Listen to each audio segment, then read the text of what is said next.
بسم اللہ الرحمن الرحیم۔ متعدی امراض، تقدیر یا تدبیر، اس عنوان پر چند گزارشات پیش کرتا ہوں۔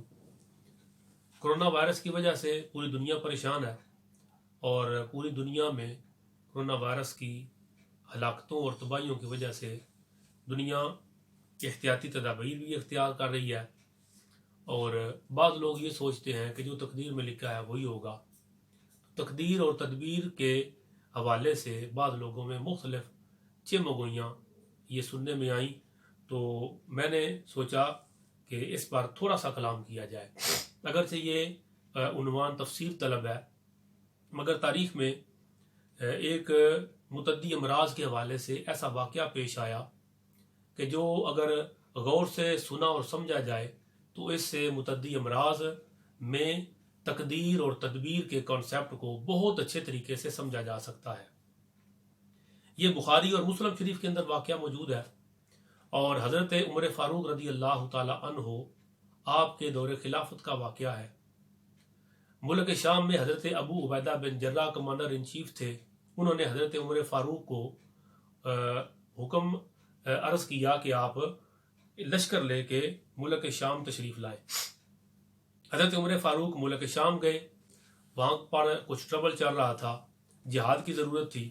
حضرت عمر فاروق رضی اللہ تعالیٰ عنہ جب لشکر لے کے ملک شام پہنچے تو وہاں پر عرض کیا گیا کہ شہر کے اندر طاعون کی وبا پھیلی ہوئی ہے، یعنی متعدی مرض پھیلا ہوا ہے، وائرس ہے۔ اگر آپ شہر کے اندر تشریف لے جائیں گے تو آپ کو بھی مرض لاحق ہونے کا اندیشہ اور خطرہ ہے۔ حضرت عمر فاروق شہر سے باہر تشریف فرما ہوئے، پڑاؤ ڈالا، لشکر روک لیا اور حکم دیا کہ شہر کے جو سینئر صحابہ کرام ہیں ان سے میری مشاورت کرواؤ۔ چنانچہ پہلے سینئر مہاجرین صحابہ کرام کا وفد بلایا گیا، ان سے سارا معاملہ ڈسکس کیا گیا۔ تو آدھے لوگوں کا خیال یہ تھا کہ آپ تشریف فرما ہوں، شہر کے اندر جس مقصد کے لیے آئے ہیں وہ کام کریں، اللہ مالک ہے، جو تقدیر میں لکھا ہے وہی ہوگا۔ اور آدھے صحابہ کرام مہاجرین کا یہ مشورہ تھا کہ آپ اس مرض کے اندر داخل نہ ہوں، اس شہر میں نہ آئیں، وائرس پھیلا ہوا ہے، اور یہیں سے واپس لوٹ جائیں۔ فائنل نہ ہو سکا تو حضرت عمر فاروق رضی اللہ تعالیٰ نے فرمایا ٹھیک ہے، آپ تشریف لے جائیں۔ دوسرا وفد بلایا اور حکم دیا کہ جو انصار صحابہ کرام ہیں سینئر، انہیں بلاؤ۔ انصار صحابہ کرام، بزرگ صحابہ کرام، انہیں بلایا گیا، ان سے مشاورت کی گئی، پھر بھی معاملہ حل نہ ہوا۔ آدھے لوگوں کا خیال یہ تھا کہ آپ اللہ مالک ہے، آپ تشریف لائیں شہر میں اور جہاد کریں، آپ جس کام کے لیے تشریف لائے ہیں وہ کام مکمل کریں۔ آدھے صحابہ کرام کا خیال یہ تھا کہ وائرس پھیلا ہوا ہے تو تندرست لوگوں کو وائرس والے علاقے میں نہ لے کے جائیں، پھر فائنل نہ ہوا۔ اب حضرت عمر فاروق رضی اللہ تعالیٰ عنہ نے دوسرے وفد کو بھی واپس بھیج دیا اور دوبارہ حکم دیا کہ جو وہ قریش صحابہ کرام جو فتح مکہ کے سال جو اسلام لائے تھے، ان قریش صحابہ کرام کو بلاؤ۔ اب قریش صحابہ کرام کو بلا لیا، ان سے مشورہ کیا تو سارے صحابہ کرام جو قریش تھے، تیسرے وفد کے لوگ، انہوں نے یہ مشورہ دیا کہ آپ تندرست لوگوں کو بیمار لوگوں کے ساتھ داخل نہ کریں اور یہیں سے واپس لوٹ جائیں، اور وبائی علاقہ ہے، وائرس زدہ علاقہ ہے، یہاں اندر داخل نہ ہو۔ اس پر حضرت عمر فاروق رضی اللہ تعالیٰ عنہ نے یہ فیصلہ سنا دیا کہ کل ہم واپس جائیں گے، لشکر کل صبح واپس لوٹ جائے گا۔ جب حضرت عمر فاروق رضی اللہ تعالیٰ عنہ نے یہ فیصلہ سنایا کہ کل ہم واپس جائیں گے، تو جو ملک شام کے اندر کمانڈر ان چیف تھے صحابی حضرت ابو عبیدہ بن جراح، وہ تو جوش میں آ گئے، اور انہوں نے حضرت امیر المومنین کی خدمت میں عرض کیا کہ یا امیر المومنین، کیا آپ اللہ کی تقدیر سے فرار اختیار کر رہے ہیں؟ آپ اللہ کی تقدیر سے بھاگ رہے ہیں؟ جو تقدیر میں لکھا ہے وہی ہوگا، اور آپ جہاد کے لیے آئے ہیں اور لشکر لے کے آئے ہیں تو اللہ کی تقدیر سے بھاگ کے واپس چلے جائیں گے مدینہ منورہ۔ یہ تقدیر اور تدبیر، یہ سمجھنے والا پوائنٹ ہے۔ حضرت عمر فاروق رضی اللہ تعالی عنہ نے دو جملے بولے۔ پہلا آپ نے فرمایا کہ اے ابو عبیدہ بن جراح، کاش کہ یہ بات کسی اور نے کی ہوتی. یعنی آپ جیسا سمجھدار آدمی وہ بھی تقدیر اور تدبیر کے فرق کو نہیں جانتا تو کون جانے گا؟ کاش یہ بات کسی اور نے کی ہوتی.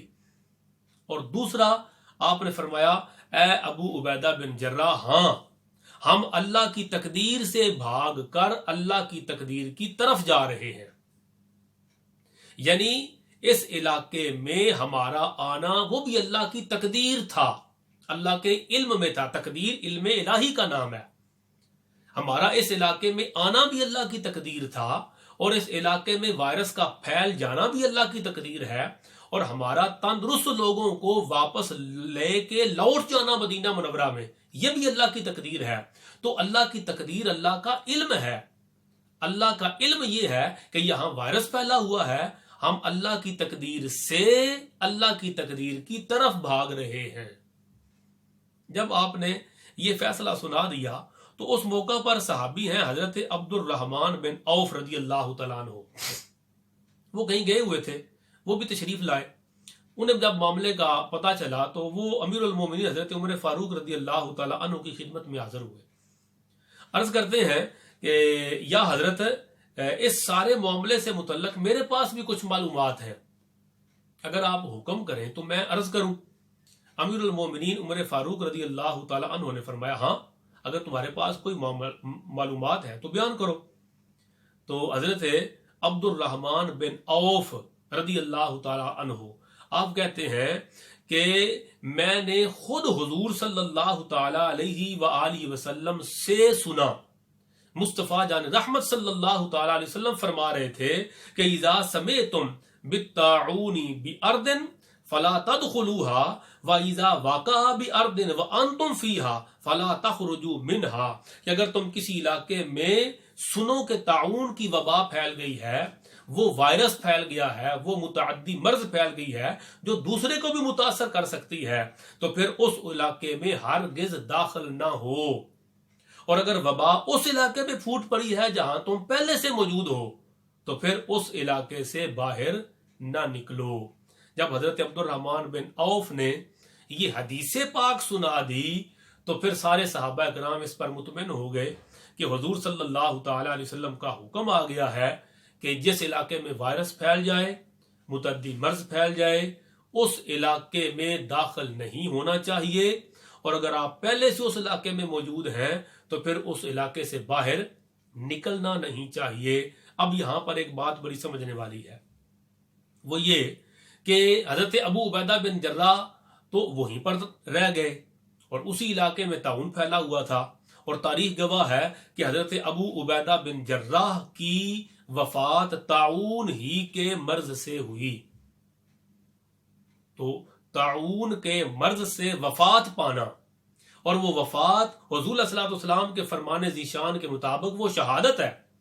یعنی طاعون کے مرض سے جو وفات پا جائے تو حضور صلی اللہ تعالی علیہ وسلم نے فرمایا الا کان لہ مثل اجر الشہید، اس کے لیے شہید کے برابر اجر ہے.